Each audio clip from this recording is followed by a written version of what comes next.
Hello everyone, I'm sure you've all seen the recent news. The wildfires in Canada are back, and this time it's even more severe. From the news footage, it looks like the fire has almost burned down half of the Jasper. This truly breaks my heart. Fortunately, there is no report of casualties so far.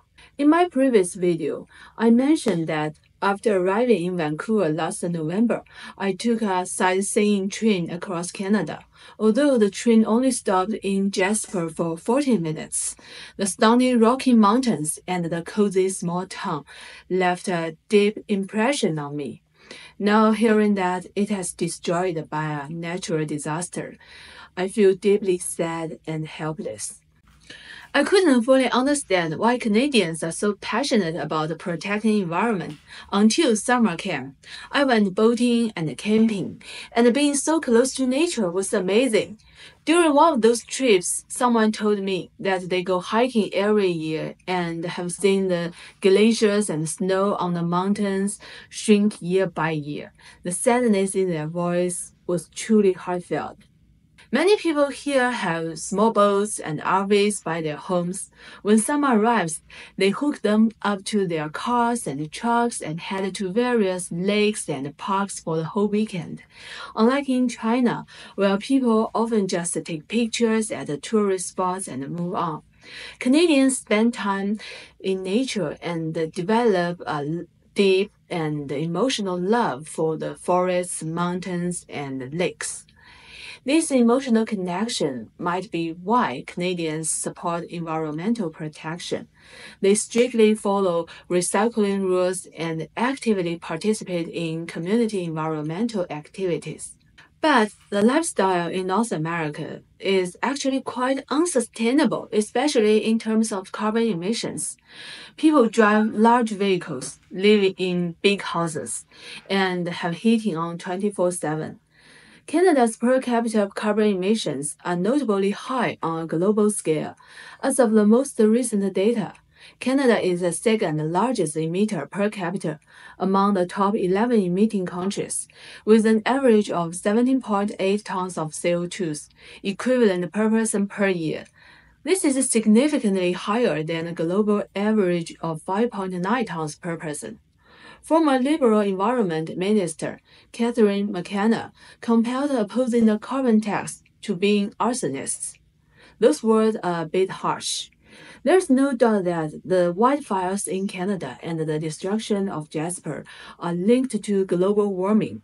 Unlike issues like gun control and drug regulation, actually, this isn't about voters' opinions. Even if everyone denies about it, the temperature will keep rising until it wipes out the last human being. I absolutely support the carbon tax, even though I currently support the Conservative Party and am a fan of Poilievre. But many issues shouldn't be politicized. We can't dismiss everything the Liberal Party does just because they fail in other areas. Politicians are like lawyers, small weights in the balance of the system. For overall justice, lawyers need to advocate for their clients within the standards of law and ethics. Politicians are the same. The battles between parties are like military strategies. I might look like I'm attacking point A, but my real target is point B. When the conservatives focus on opposing carbon tax, it might not be because they truly believe it's bad for the country or the people. They might be aiming to make progress in other areas like gun control or drug regulation. Similarly, when the liberals push to ban the SKS rifles, their goals might be to prevent the conservatives from loosening restrictions on handguns or AR-15s when they come into power. So both sides engage in these battles from all possible angles. As a responsible citizen, you shouldn't be misled by them. For instance, this video is from a couple of months ago, shows Trudeau and Poilievre debating about the carbon tax. The debate was sparked by the rise in food prices, which has led to a significant increase in people relying on the food banks this year. He didn't answer my question. Now he says that his taxes are going to make Canada a high-tech wonderland. Before, his claim was that it was going to stop forest fires. It's him that made the link, not me. Obviously, I think the link between the two is absolutely ridiculous because his tax is not an environmental plan. It's a money collecting plan. It's a plan of government greed. So I'll ask the question again. He wants to hike the tax to 61 cents a liter. If it gets to that high and people are all starving in the streets, will that stop the forest fires? I don't understand why Poilievre said that because it seemed like he handed Trudeau a perfect assist. And Trudeau's answer was pretty average. I will help him to answer instead. The carbon tax has two main purposes, combating climate change and the economic significance. The first point actually is easy to understand, but the economic significance isn't just about redistribution. It's about making more money in the future through environmental protection. Let's start with fighting climate change. While researching the history of Canada's carbon tax, I was shocked to learn that under the Conservative government, Canada withdrew from the Kyoto Protocol in 2011. If I were Canadian, I'd feel embarrassed, even if saving face isn't that important. Let's continue. Currently, there are two main market-based measures to limit carbon emissions, a carbon tax and a cap and trade system. 6 provinces have already started their own emission reduction policies. 4 provinces governed by the Conservative Party, including Ontario, have been implementing carbon tax policies since 2019. The carbon tax mainly targets upstream producers and processors who pass the cost on to consumers.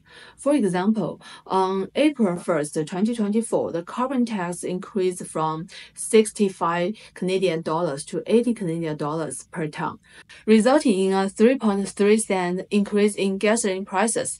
This means that each liter of gasoline contains about 17.6 cents of carbon tax. Given the recent price of 160 cents per liter, the carbon tax accounts for approximately 11%. This tax will continue to rise in the future. However, 90% of the tax revenue is returned to the public. For example, a family of 4 in Ontario will receive a quarterly carbon tax rebate of $280 this year. Most families receive more in rebates than they pay in carbon tax. For example, in my family, we receive 214 carbon tax rebates each quarter this year for 3 people, and we only have 1 car and is an all-electric Tesla. So this policy works out great for us. It's not just because it benefits us that I think the policy is good. From a macro level perspective of freedom, which Canadians excel at, freedom's boundary is that it shouldn't harm others.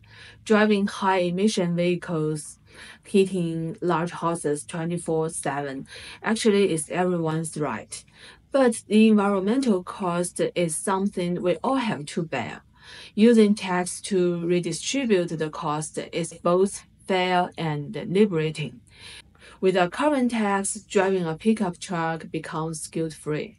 For middle and low-income families, it's entirely possible to reduce carbon emissions and benefit financially. For example, by reducing the number of cars, choose some economical vehicles, and not using heating when it is not that cold. This economic incentive encourages people to live more environmentally friendly lives. Just like with the law, maintaining social order requires efforts from both top-down and bottom-up. Combating climate change can't just rely on people reducing carbon emissions. Society can't go back to the agricultural era. The only way to solve the problem is through technological innovation.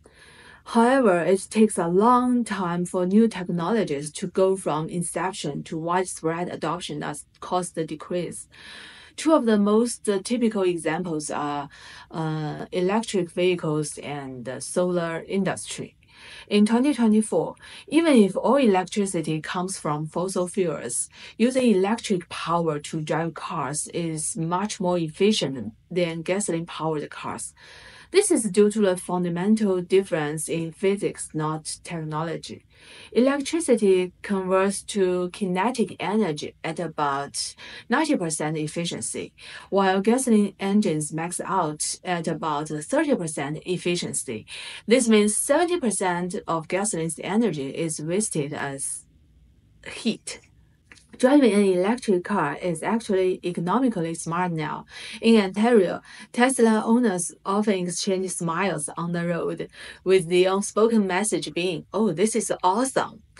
They accelerate faster than muscle cars, cost much less to run than gasoline cars, and offer more space than similar vehicles.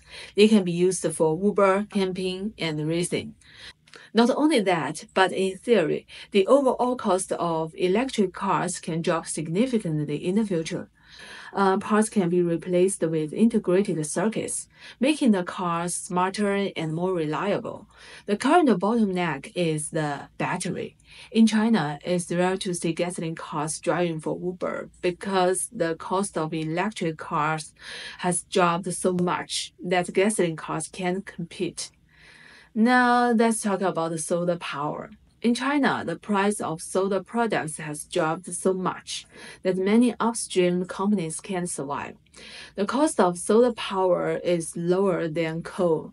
By the end of 2022, more than 50% of electricity in China, a country with 1.4 billion people, came from clean energy sources.